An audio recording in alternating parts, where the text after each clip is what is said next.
Dana White's Contender Series 2022, week number 2. These are the full card predictions and the betting breakdown. We're going to look at each of the matchups after seeing the fighters on the scales. Make sure you guys smash that like button. If you're new, subscribe to the channel. Turn those post notifications on and share the video as well. Late drop here, but still have some time before the fights. Let's jump into the first one. Billy Goff versus Shimon Smutritsky. I like Billy Goff to win this fight here. I feel like being the CES dual champ, we got to respect the abilities. I know Smutritsky recently fought on the Contender Series. It was a loss against Mike Malott in like 39 seconds. This matchup I definitely see as being a bit more competitive. I don't think he gets ran over too quickly. I like Goff's game, though. He's a pretty solid kickboxer. I like his hands. He's got a bit of pop in the punches. In a wrestling base as well. To me, he's shown an incredible will to win and good durability. Last matchup, he was put in some really bad positions. And, I mean, granted, not great competition level. Justin Sumter, 8-4 guy. And he survived, though, being in compromised spots on the ground. Looking like the fight could definitely be finished. Goes on to win the bout. Smutritsky, I feel like okay kickboxing game, upright style, pretty solid with his front kicks and straight punches. Longer guy here, 6'2 to 5'10". He controls range fairly well, and I mean he can wrestle okay too. I think Billy Goff definitely has an athleticism and explosiveness advantage as well. Now looking at the odds for this matchup, Billy Goff is a minus 158 favorite. Smutritsky is plus 185. And we'll check them out on the scales. Goff looks incredible on the scale. And then there is Smutritsky, fighter out of Israel. You see the height difference. It looks more than 5'10 to 6'2. This looks 5'7.5 to 6'2. Billy Goff is stocky, though. He's going to have a clear advantage with power, a clear advantage with strength. I think that he can definitely outmatch Smutritsky in a ton of areas here. I think he's definitely going to be touching him up on the feet. He'll close distance well. I think we'll get good hooks inside from Goff. I see him mixing in the wrestling, and I see him getting the win. Method of victory, though, I lean towards decision, though I think Goff could catch Shimon in a submission, too. We'll look at the fight goes distance, plus 165. Not a great line. Both guys probably wanting to win on the Contender Series, so they tend to let it all go out there. Goff by sub is plus 950. Smutritsky does have a solid ground game. Decision is where I'm leaning, man. Goff by decision, plus 390. Goff by KO TKO is plus 170. He does have the power in his hands to touch up Smutritsky. It's going to be at a disadvantage of the reach. I'm excited to see if he can close that gap and how it's going to look. I do think this fight won't be a complete domination, but a win for Goff and potential UFC contract signing here. I can't completely write off Smutritsky and say he's going to just get ran right over. I say they go the full 3 and Goff gets his hand raised. Let's jump to the next one. Waldo Cortez Acosta versus Danilo Souza. I'm going to be picking Waldo Cortez Acosta by knockout. Souza, though, has a fun style to watch. He's a big puncher with good forward pressure. He's pretty scrappy, and I like his gamesmanship. He talks a little smack in there. A recent fight that he won over in the Aries FC where he captured the belt. He played some mind games after getting out-wrestled early. On the other side, though, Waldo Cortez Acosta, I think, is more technical and crisp with his stand-up. Definitely both guys dangerous on the feet with knockout ability. 4-inch height advantage towards the Acosta side, which I think is an edge. I've seen with Acosta, I mean, in the last one, he fought a really good 5-0 wrestler. Even though he was taken down and put in compromised positions, found ways back up to the feet. Ends up getting a KO win. I like the head movement and feints from Costa.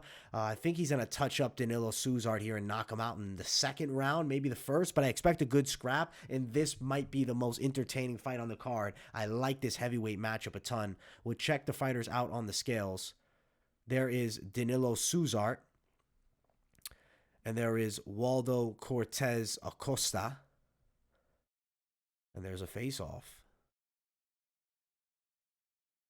Good face-off there. Height difference, though, is clear. I like the reach edge, the height edge. I like Waldo Cortez Acosta by KO TKO. I see him winning the bout. Let's check the lines. Minus 340 for Acosta. Souza plus 354. Let's see. Under 2.5 is minus 265. Cortez Acosta is minus 135 for KO TKO.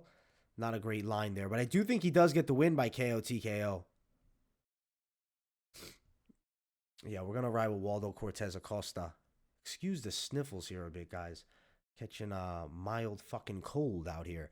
But we're chilling, though. We're chilling. As long as the voice is flowing, we can keep this thing going. Waldo Cortez Acosta for the win by knockout. Next one. Francis Marshall versus Connor Matthews. I'm liking the side of Matthews to win in this fight. The kid is an absolute finisher. You look at all his wins. I mean, granted, not great competition level, but he's getting quick stoppages in and out. Marshall on the opposite side has gone longer, has some decent performances, pressure striking style with a pretty low stance.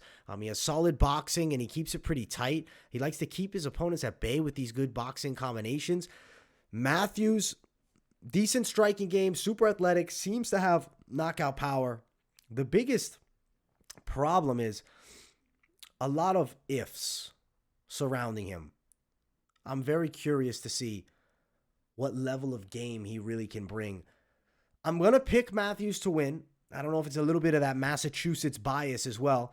I like the ability for him. I like the finishing ability. I'm going to bank on him to win a finish, leaning it KO TKO, but inside of the distance where it would be where I feel most confident. Let's check them out on the scales. There is Connor Matthews. There is Francis Marshall. And there's the face-off there. I'm riding with Connor Matthews to win, but it's not an easy out for him, and I think this is a super competitive fight, and that's why the lines are extremely close. Minus 120 for Francis Marshall, Connor Matthews plus 125. Let's see, Matthews to win inside of the distance, the official pick, plus 180, slight underdog as well. Playable dog, but a bit of a riskier one because so many ifs, but I am banking on my guy to get the win. I like him here in this spot, and I think he beats Francis Marshall by a TKO or submission, but lean it towards TKO. Inside distance would be the play.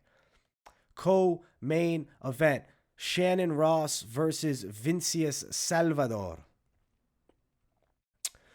I'm going to be picking Shannon Ross here. I just think that overall he has a wider array of tools, but I really like Vincent Salvador's stand-up, though. Let's talk about his southpaw stance. He's a slick kickboxer with a hands-low style. He moves his head very well.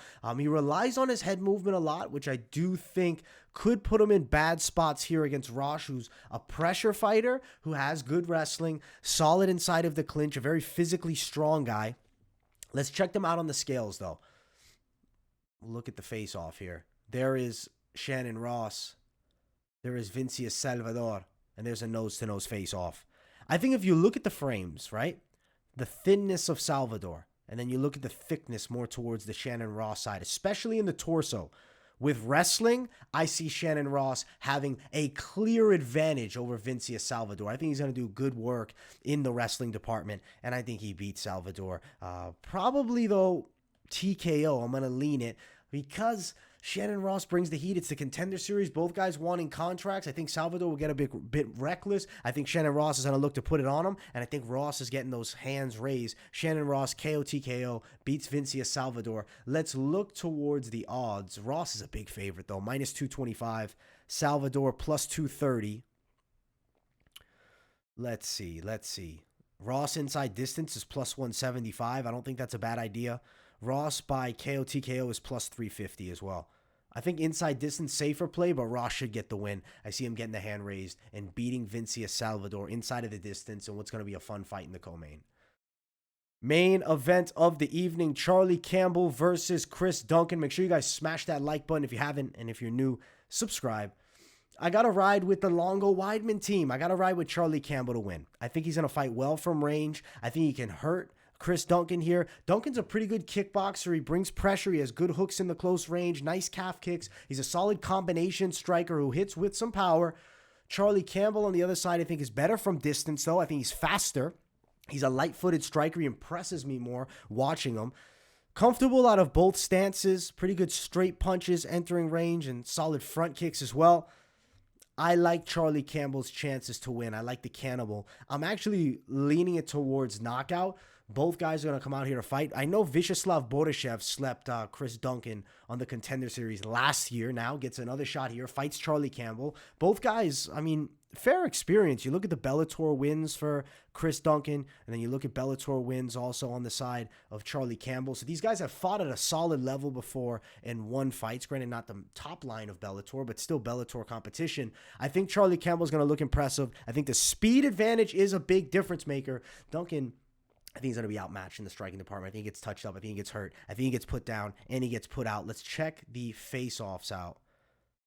There is Chris Duncan, and then there is Charlie Campbell. And you look at our face-off here. Good face-off. Let's check out the odds. Minus 150 for Campbell, plus 148 for Duncan. Campbell wins inside distance, just plus 100. Campbell by KO TKO, plus 115. That's the official pick, but I like money line better. I'm pretty confident in Charlie Campbell to get the knockout, and I think we got a pretty entertaining main event.